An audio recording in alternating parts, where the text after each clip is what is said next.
Contame el cumpleaños, Pablo. La verdad, yo no lo puedo creer, cumpleaños. No lo puedo creer. Voy a cumpleaños a mi sobrina, los nenes no comen nada, boludo, no comen nada.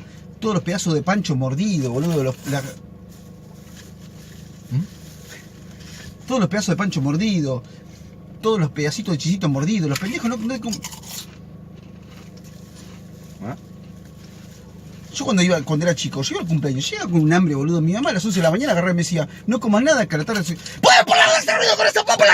¿Puedes parar de hacer ruido? ¿Querés comer la papa? Tomá, comete toda la papa. ¿Qué estás haciendo con eso? ¿Qué estás haciendo con esa papa? Te has haciendo un quilombo ahí. Pon tu silenciador para comer, flaco. Perdón.